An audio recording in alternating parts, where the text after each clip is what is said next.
बिस्मिल्लाहिर्रहमानिर्रहीम नहमदुहु व नुसल्ली अला रसूलिहिल करीम अम्मा बाद। अलगर्ज इस शान के साथ हुजूर सल्लल्लाहु अलैहि वसल्लम बैतुल मुक़द्दस पहुँचे और बुराक से उतरे और बुराक को उस हलक़े से बांध दिया जिस हलक़े से हज़रत अंबिया अलैहिमुस्सलातु वस्सलाम अपनी सवारियों को बांधा करते थे, और उसके बाद बैतुल मुक़द्दस में दाखिल हुए और 2 रकात नमाज तहियतुल मस्जिद अदा फरमाई। बैतुल मुक़द्दस के अंदर पहले ही से हज़रत अंबिया अलैहिमुस्सलातु वस्सलाम हुज़ूर सल्लल्लाहु अलैहि वसल्लम का इंतज़ार कर रहे थे, जिनमें हज़रत इब्राहीम अलैहिस्सलातु वस्सलाम, हज़रत मूसा अलैहिस्सलातु वस्सलाम और हज़रत ईसा अलैहिमुस्सलातु वस्सलाम थे। थोड़ी ही देर के बाद मस्जिद में बहुत से हज़रात जमा हो गए। एक मुअज्जिन ने अजान दी, इकामत कही। हुजूर सल्लल्लाहु अलैहि वसल्लम फरमाते हैं कि हम सब बांधे खड़े हो गए और इस इंतजार में थे कि कौन इमामत कराए। चुनांचे जिब्रील अमीन अलैहिस्सलातु वस्सलाम ने मेरा हाथ पकड़ करके मुसल्ले पर कर दिया, आगे कर दिया। मैंने अंबिया अलैहिस्सलातु वस्सलाम को जो है नमाज पढ़ाई। उसके बाद जिब्रील अमीन अलैहिस्सलातु वस्सलाम ने पूछा कि हुजूर अलैहिस्सलातु वस्सलाम, आपको मालूम है कि आपने किन को नमाज पढ़ाई है? हुजूर फरमाते हैं कि नहीं, मुझको नहीं मालूम। चुनांचे हज़रत जिब्रील अमीन अलैहिस्सलातु वस्सलाम ने कहा कि जितने भी अंबिया अलैहिस्सलातु वस्सलाम मबऊस हुए हैं, सब ने आपके पीछे नमाज पढ़ी है। रिवायत में आता है कि आप अलैहिस्सलातु वस्सलाम की आमद पर फरिश्ते भी आसमान से नाजिल हुए और हुजूर सल्लल्लाहु अलैहि वसल्लम ने अंबिया अलैहिमुस्सलातु वस्सलाम को और फरिश्तों को नमाज पढ़ाई, इमामत फरमाई। रिवायत में आता है कि फरिश्तों ने हजरत जिब्रील अमीन अलैहिस्सलातु वस्सलाम से पूछा कि तुम्हारे साथ कौन है? हजरत जिब्रील अमीन अलैहिस्सलातु वस्सलाम ने फरमाया कि मोहम्मद सल्लल्लाहु अलैहि वसल्लम खातमुन नबिय्यीन है। उसके बाद फरिश्तों ने पूछा, क्या इनको भी पैगाम भेजा गया था बुलाने का? हजरत जिब्रील अमीन अलैहिस्सलातु वस्सलाम ने कहा कि हाँ। फरिश्तों ने कहा कि अल्लाह तबारक व तआला इनको जिंदा सलामत रखे और बड़े अच्छे भाई हैं और बड़े अच्छे खलीफा हैं। उसके बाद हुजूर सल्लल्लाहु अलैहि वसल्लम ने अंबिया अलैहिमुस्सलातु वस्सलाम की रूहों से मुलाकात फरमाई। तमाम अंबिया अलैहिमुस्सलातु वस्सलाम की रूहों ने अल्लाह तबारक व तआला की हम्द व सना की अपने अपने एतबार से। आखिर में हमारे और आपके आका मोहम्मद मुस्तफ़ा सल्लल्लाहु अलैहि वसल्लम ने अल्लाह तबारक व तआला की हम्द व सना फरमाई कि तमाम तारीफ उस अल्लाह के लिए है कि जिसने मुझे रहमतुल लिल आलमीन बना कर के भेजा और सारे आलम की तरफ बशीर व नज़ीर बना कर के भेजा और मेरी उम्मत को बेहतरीन उम्मत बनाया, अव्वलीन और आखिरीन बनाया। मुझे बशीर व नज़ीर बना करके भेजा और सारे आलम के लिए मुझे रहमत बना करके भेजा। मुझे खातमुन नबिय्यीन बनाया। गर्ज अल्लाह के रसूल सल्लल्लाहु अलैहि वसल्लम ने अपने एतबार से अल्लाह तबारक व तआला की हम्द व सना फरमाई। जब हुजूर अलैहिस्सलातु वस्सलाम हम्द व सना से फारिग हो गए तो हज़रत इब्राहीम अलैहिस्सलातु वस्सलाम अंबिया अलैहिस्सलातु वस्सलाम की तरफ मुखातब होते हैं और फरमाते हैं कि इन्हीं फ़ज़ाइल व कमालात की वजह से आज मोहम्मद सल्लल्लाहु अलैहि वसल्लम तुम सबसे बढ़ गए हैं। उसके बाद हुजूर सल्लल्लाहु अलैहि वसल्लम मस्जिद से बाहर तशरीफ लाते हैं तो उनको एक दूध का प्याला, एक शराब का प्याला और एक पानी का प्याला पेश किया जाता है। हुजूर सल्लल्लाहु अलैहि वसल्लम दूध के प्याले को इख्तियार फरमाते हैं। हजरत जिब्रील अमीन अलैहिस्सलातु वस्सलाम ने फरमाया कि आपने दीन फितरत को इख्तियार किया है। अगर आप पानी इख्तियार करते तो आपकी उम्मत गर्क हो जाती, और अगर आप शराब को इख्तियार करते तो आपकी उम्मत गुमराह हो जाती। रिवायतों में आता है कि शहद का प्याला भी पेश किया गया। हुजूर सल्लल्लाहु अलैहि वसल्लम ने उसमें से भी कुछ नोश फरमाया। हुजूर सल्लल्लाहु अलैहि वसल्लम हजरत जिब्रील अमीन और दीगर फरिश्तों के साथ आसमानों की तरफ अरूज फरमाते हैं, उसी बुराक पर सवार होकर के फरिश्ते हुजूर अलैहिस्सलाम के दाएं और बाएं जानिब कतार लगाए हुए खड़े थे। और रिवायत में यह भी आता है कि आसमान से एक सीढ़ी नाजिल हुई जो ज़मुर्रद और ज़बरजद की थी। हुजूर सल्लल्लाहु अलैहि वसल्लम ने फरमाया कि इससे पहले मैंने ऐसी सीढ़ी कभी नहीं देखी। वो सीढ़ी थी कि बनी आदम की रूहें उसके जरिए से आसमान की तरफ चढ़ती हैं और मरते वक्त मैयत की नजर उसी की तरफ उठती है। गर्ज ये कि हुजूर अलैहिस्सलातु वस्सलाम जिब्रील अमीन और दीगर फरिश्तों के साथ आसमान दुनिया की तरफ उरूज करते हैं। जब वहां पहुंचते हैं और जिब्रील अमीन अलैहिस्सलातु वस्सलाम दरवाज़ा खुलवाते हैं तो फरिश्ते जो दरबान होता है उसका वो पूछता है कि तुम्हारे साथ कौन है। हज़रत जिब्रील अमीन अलैहिस्सलातु वस्सलाम कहते हैं कि मोहम्मद सल्लल्लाहु अलैहि वसल्लम है। वो फरिश्ता पूछता है, वो दरबान पूछता है कि क्या इनको बुलाने का पैगाम भेजा गया था। तो हज़रत जिब्रील अमीन अलैहिस्सलातु वस्सलाम कहते हैं कि हाँ। चनांचे मरहबा कहते हुए वो दरवाज़ा खोल लेता है और इस तरह हुजूर अलैहिस्सलातु वस्सलाम पहले आसमान पर दाखिल होते हैं। दाखिल होते ही देखते हैं कि एक बड़े बुजुर्ग और शरीफ आदमी हैं। हज़रत जिब्रील अमीन अलैहिस्सलातु वस्सलाम कहते हैं कि ये आपके अब्बा हज़रत आदम अलैहिस्सलातु वस्सलाम हैं, ये आपके बाप हज़रत आदम अलैहिस्सलातु वस्सलाम हैं, इनको सलाम कीजिए। हुजूर सल्लल्लाहु अलैहि वसल्लम इनको सलाम करते हैं। हज़रत आदम अलैहिस्सलातु वस्सलाम हुजूर अलैहिस्सलातु वस्सलाम के सलाम का जवाब देते हैं और मरहबा बिल इब्न सालिह व बिन नबी सालिह कहकर उनका इस्तकबाल करते हैं और हुजूर अलैहिस्सलातु वस्सलाम के लिए दुआए खैर करते हैं। हुजूर अलैहिस्सलातु वस्सलाम फरमाते हैं कि मैंने ये देखा कि हज़रत आदम अलैहिस्सलातु वस्सलाम के दाएं जानिब कुछ सूरतें हैं और कुछ सूरतें बाएं जानिब हैं। जब दाएं जानिब देखते तो खुश होते और हंसते और जब बाएं जानिब देखते तो रोते। हज़रत जिब्रील अमीन अलैहिस्सलातु वस्सलाम ने बतलाया कि दाएं जानिब इनकी नेक औलाद हैं, नेक औलादों की शक्लें हैं और असहाब यमीन हैं और जन्नती हैं। जब इनकी तरफ देखते तो हज़रत आदम अलैहिस्सलातु वस्सलाम खुश होते और इनके बाएं जानिब इनकी औलाद बद की सूरतें हैं। जब उनकी तरफ देखते तो रोते। उसके बाद दूसरे आसमान पर गए। इसी तरह हज़रत जिब्रील अमीन अलैहिस्सलातु वस्सलाम ने दरवाज़ा खुलवाया। दरबान ने पूछा कौन है, क्या इनको बुलाने का पैगाम भेजा गया है। तो हज़रत जिब्रील अमीन अलैहिस्सलातु वस्सलाम ने फरमाया कि हाँ, इनको बुलाने का पैगाम भेजा गया है। चुनांचे मरहबा कहते हुए वो दरबान दरवाज़ा खोल लेता है और वहां पर हज़रत याहया और हज़रत ईसा अलैहिस्सलातु वस्सलाम से मुलाकात हुई। जिब्रील अमीन अलैहिस्सलातु वस्सलाम ने कहा, यह आपके भाई हज़रत ईसा और याहया अलैहिस्सलातु वस्सलाम हैं, इनको सलाम कीजिए। इसी तरह उनसे सलाम व कलाम हुआ और मरहबा बिल अख़ सालिह व बिन नबी सालिह कह करके उन्होंने हुजूर अलैहिस्सलातु वस्सलाम का इस्तकबाल किया।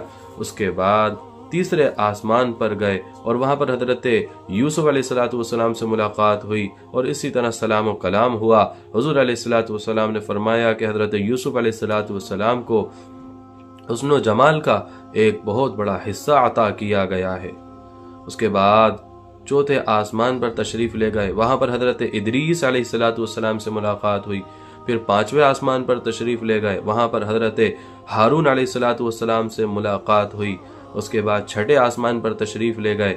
वहां पर हज़रत मूसा अलैहिस्सलातु वस्सलाम से मुलाकात हुई। उसके बाद सातवें आसमान पर तशरीफ ले गए। वहां पर हज़रत इब्राहीम अलैहिस्सलातु वस्सलाम से मुलाकात हुई। देखा कि हज़रत इब्राहीम अलैहिस्सलातु वस्सलाम बेत मामूर से पुश्त लगाए हुए बैठे हैं। बेत मामूर ये फरिश्तों का क़िबला है। रोजाना 70,000 फरिश्ते उसका तवाफ करते हैं और जो फरिश्ता एक बार उसका तवाफ कर लेता है दोबारा उसको तवाफ करने की नौबत नहीं आती। ये बेत मामूर खाने काबा के ठीक बिल मुकाबिल में है। बिलफर्ज अगर बेत मामूर ऊपर से गिरे तो खाने काबा पर आकर के गिरेगा, इतना बिल मुकाबिल में है। चनांचे वहां पर हज़रत इब्राहीम अलैहिस्सलातु वस्सलाम से मुलाकात हुई। جبریل امین علیہ السلام نے کہا کہ آپ کے باپ حضرت ابراہیم علیہ السلام ان کو سلام کیجئے۔ چنانچہ حضرت ابراہیم علیہ السلام نے ان کے سلام کا جواب دیا اور مرحبا بالابن الصالح وبالنبی الصالح کہہ کر کے ان کا استقبال کیا۔ اس کے بعد حضور صلی اللہ علیہ وسلم سدرۃ المنتہا پہنچے۔ سدرۃ المنتہا یہ 7ویں آسمان پر ایک بیری کا درخت ہے۔ جو بھی چیز دنیا سے آسمان کی طرف جاتی ہے وہ پہلے سدرۃ المنتہا پر آ کر ٹھہر جاتی ہے، اس کے بعد وہ اوپر جاتی ہے، اور ملأ اعلیٰ سے جو بھی چیز نیچے اترتی ہے وہ پہلے سدرۃ المنتہا پر آ کر ٹھہرتی ہے، اس کے بعد نیچے اترتی ہے، اس لیے اس کو سدرۃ المنتہا کہتے ہیں۔ یہی وہ مقام ہے جہاں حضور صلی اللہ علیہ وسلم نے حضرت جبریل امین علیہ السلام کو ان کی اصلی شکل میں دیکھا تھا، اور اللہ تبارک و تعالیٰ کے عجیب و غریب انوار و تجلیات کا مشاہدہ کیا، اور بے شمار فرشتے دیکھے اور سونے کے پتنگے دیکھے جو سدرۃ المنتہا کو گھیرے ہوئے تھے، اور جنت چونکہ سدرۃ المنتہا کے قریب ہے، جیسا کہ قرآن کریم میں ہے عند سدرۃ المنتہا عندہا جنت المأوی۔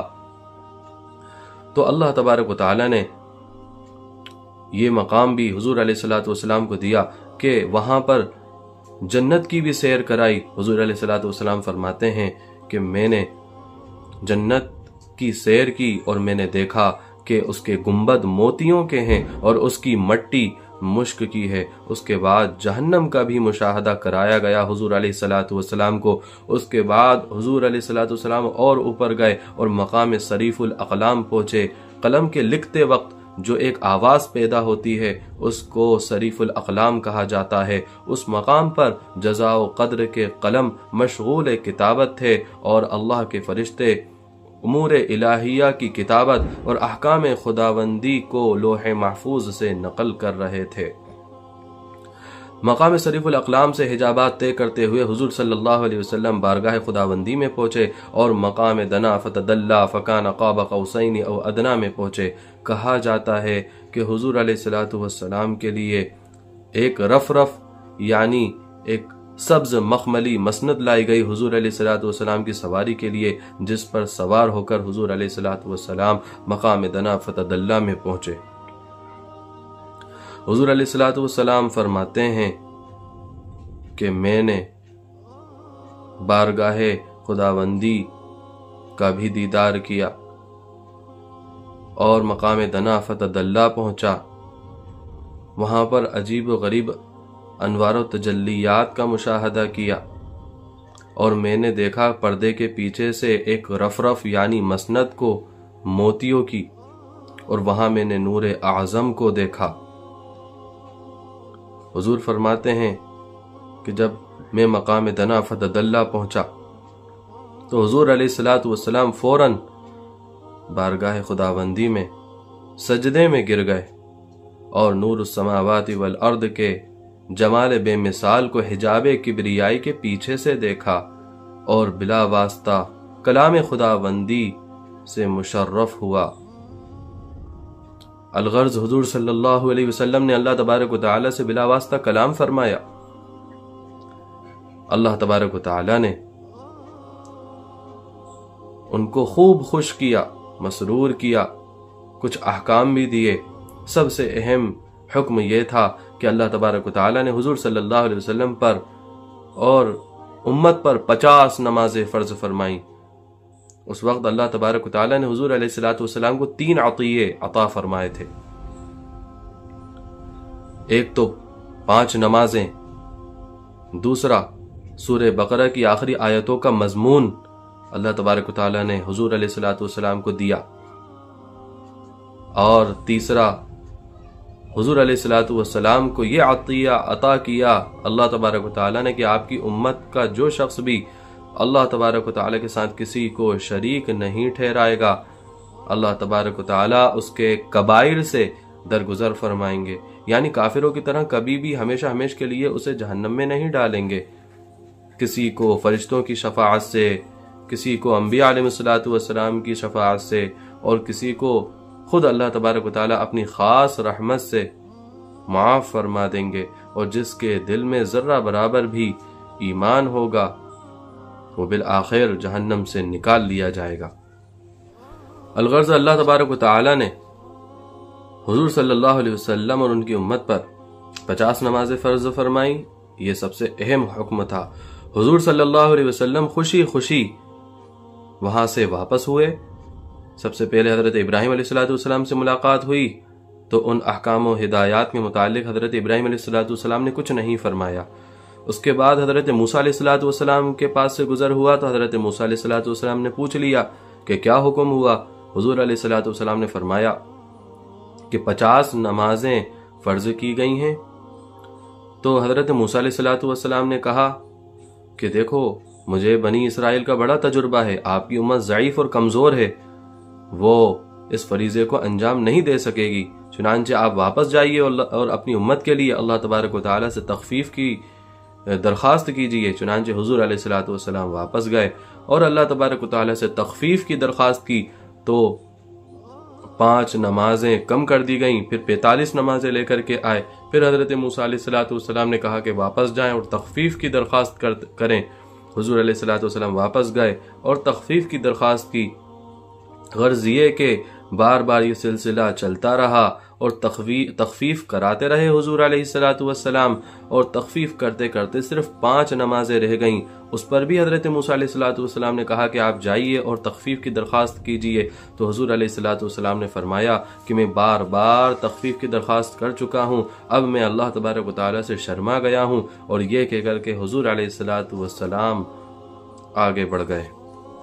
تھوڑے ہی آگے چلے تھے کہ غیب سے ایک آواز آئی کہ یہ 5 نمازیں ضرور ہیں لیکن یہ 50 نمازوں کے برابر ہیں. اور 50 سے 5 تک کا یہ جو سلسلہ چلا، یہ تدریج و ترتیب کسی مصلحت اور حکمت کی بنیاد پر اختیار کی گئی.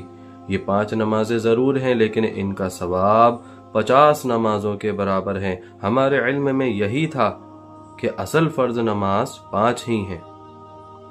چنانچہ اس طرح حضور علیہ السلام واپس تشریف لے کر کے آئے اور صبح سے پہلے مکہ میں داخل ہوئے، اور صبح کے بعد حضور علیہ السلام نے قریش کو سارا واقعہ سنایا. سارے لوگ حیران و پریشان ہو گئے. کسی نے اپنے سر پر ہاتھ رکھ لیا، کوئی تالیاں بجانے لگا کہ ایک ہی رات کے اندر بیت المقدس ہو کر کے بھی واپس آ گئے. اور جو لوگ بیت المقدس کو دیکھے ہوئے تھے انہوں نے سوالات کرنا شروع کر دیے. تو جیسے ہی بیت المقدس کے متعلق ان لوگوں نے سوالات کیے، اللہ تبارک و تعالی نے بیت المقدس کو حضور علیہ السلام کی نظروں کے سامنے کر دیا. وہ لوگ سوال کرتے جاتے تھے اور حضور علیہ السلام ان کے سوالوں کا جواب دیے جاتے تھے. اس کے بعد کہا کہ کچھ اور نشانی بتلائیے. تو حضور علیہ السلام نے فرمایا کہ راستے میں نے ایک قافلے کو بھی دیکھا جو ملک شام سے مکہ آ رہا ہے. ان کا ایک اونٹ گم ہو گیا، پھر بعد میں مل گیا. وہ 3 دن کے بعد مکہ میں داخل ہوگا. خاکستری رنگ کا ایک اونٹ سب سے آگے ہوگا، جن کے دونوں طرف سامان لدا ہوا ہوگا. چنانچہ اسی شان کے ساتھ 3 دن کے بعد وہ قافلہ مکہ میں داخل ہوا. روایت میں آتا ہے کہ اس قافلے کو آنے میں تھوڑی دیر ہو گئی اور دن ڈھلنے لگا. حضور علیہ السلام نے فرمایا کہ بدھ کے روز وہ قافلہ مکہ میں داخل ہوگا. لیکن جب وہ دن ڈھلنے لگا تو لوگوں نے مذاق اڑانا شروع کر دیا کہ آج تو محمد کی بات غلط نکل جائے گی. چنانچہ اللہ کے رسول صلی اللہ علیہ وسلم نے اللہ تبارک و تعالی سے دعا کی تو اللہ تبارک و تعالی نے فوراً آفتاب کو تھوڑی دیر کے لیے روک دیا، یہاں تک کہ وہ قافلہ مکہ میں دن ڈھلنے سے پہلے داخل ہو گیا. اور ایسے اللہ تبارک و تعالی نے حضور صلی اللہ علیہ وسلم کی بات کو سچ کر دکھایا، اور لوگوں نے حضور علیہ السلام کی اس بات کو سچا ہوتا ہوا خود اپنی آنکھوں سے دیکھا. یہ کچھ لوگ تو حضرت ابو بکر صدیق رضی اللہ عنہ کے پاس آئے اور کہا کہ تمہارے جو ساتھی ہیں انہوں نے ہمیں آج یہ واقعہ بتلایا کہ وہ بیت المقدس بھی گئے ایک ہی رات میں اور ایک ہی رات میں واپس بھی آ گئے، تو تم کیا اس کی بھی تصدیق کرو گے؟ حضرت ابو بکر رضی اللہ عنہ نے کہا کہ کیا رسول اللہ صلی اللہ علیہ وسلم نے ایسا فرمایا ہے؟ تو لوگوں نے کہا کہ ہاں۔ تو حضرت ابو بکر رضی اللہ عنہ نے کہا کہ اگر رسول اللہ صلی اللہ علیہ وسلم نے یہ باتیں کہی ہیں تو ضرور انہوں نے سچ فرمایا ہوگا، میں اس بات کی تصدیق کرتا ہوں، اور تم تو یہ باتیں کہہ رہے ہو، میں تو اس کے علاوہ نہ جانے کتنی باتیں ہیں، آسمانی ایسی باتیں ہیں جو رسول اللہ صلی اللہ علیہ وسلم کی میں سنتا رہتا ہوں اور ان کی تصدیق کرتا ہوں۔ اسی کے بعد سے حضرت ابو بکر رضی اللہ عنہ کا لقب حضرت صدیق رضی اللہ عنہ ہو گیا، حضرت ابو بکر صدیق رضی اللہ تعالی عنہ۔